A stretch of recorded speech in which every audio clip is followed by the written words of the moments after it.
No Australian car that really lives in recent memory, because we want to miss the Leyland P76. In recent memory, the most infamous car for the Australian market is the AU Falcon. Now this is what the AU Falcon looks like.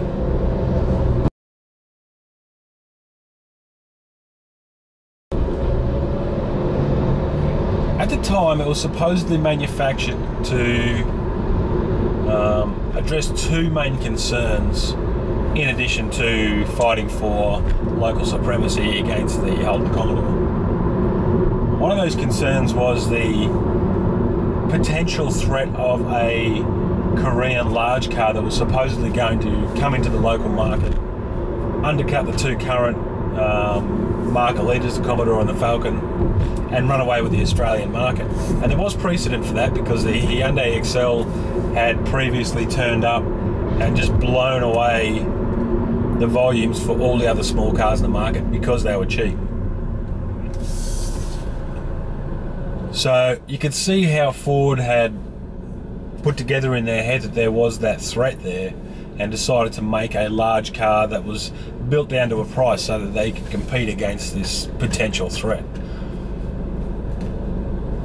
Now, the other supposed consideration was that the Ford Falcon was supposed to appear to be a Ford Taurus, just so that the home team in Ford in North America would see that Ford Australia was part of the winning team, you know, being part of the Ford global empire and building something just like home base were. Now, the only thing that I've ever seen that was uglier than an AU Falcon was a Ford Taurus. And when the Ford Taurus came here, it tanked pretty hard. It was priced reasonably well. It was packed full of features. The 3-litre V6 was just way under spec compared to local competition, and just got knocked out of the park basically. And it was ugly, like really ugly, like super ugly.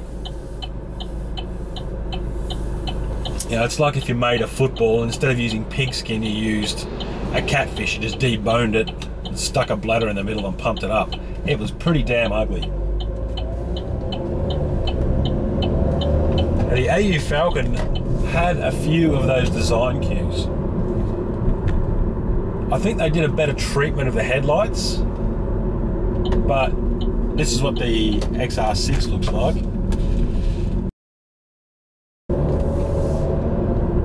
But the turret was very constricting. The low roofline at the back, the sweeping roofline was too low, which incidentally has been mimicked by Mercedes-Benz in their CLS, which coincidentally also has shit rear headroom.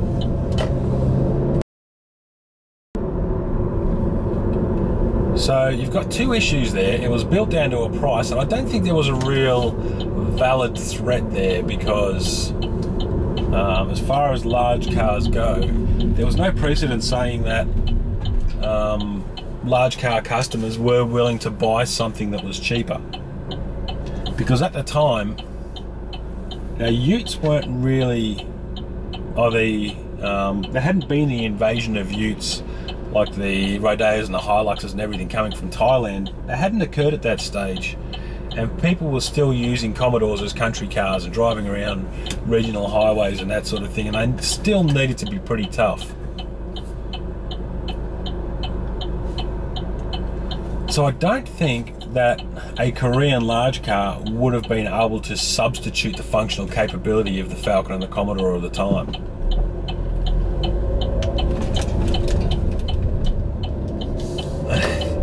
Well, having said that, the precedent that they were referring to with the Hyundai Excel, where it came in at a lower price point and just blew away volumes for all the rest of the small cars, there was a consequence of that, where the people that bought those cheap cars bought a cheap piece of shit.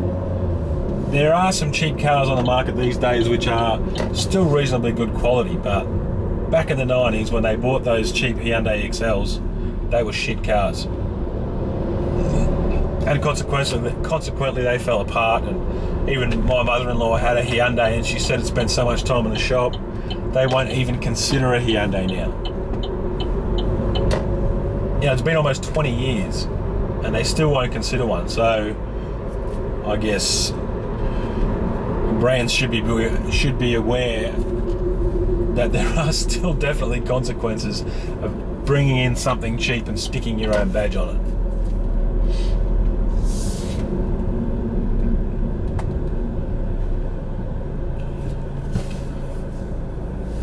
So the AU Falcon, this is what it looks like inside. This is what it looks like outside. And here's the one I was really looking for, the fare lane. And the back end has got a bit of a, I guess a bit of an American feel. I would have expected to see this, and I think it would have been quite a good Lincoln, as long as you don't look at the front, because the front, well, yeah, it's a bit ordinary. But it was actually quite difficult to locate a forward fare lane. When I asked the dealer, went to a used car dealers, said I'm looking for a fare lane, and he goes, "You're looking for one?" Like he was surprised that somebody actually wanted one. So I just made up an imaginary uncle. I said, "Oh yeah, it's for my uncle." So he went and had a look at his inventory. He goes, "No, I haven't got one." I said, "Oh, when was the last time you saw a good one?" And he said, "Oh, probably about 3 years ago."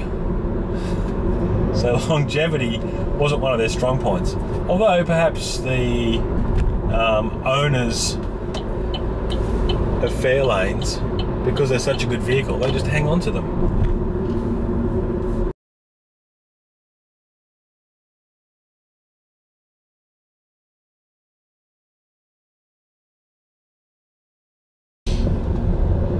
So there it is, the AU Falcon. The car that Ford Australia built to make themselves look like Ford of North America and to compete with Hyundai, Kia, and I guess the scapegoat villain that people will point out for decades to come to say this is where it started to fall apart. Rightly or wrongly, this is not Australia's favourite car.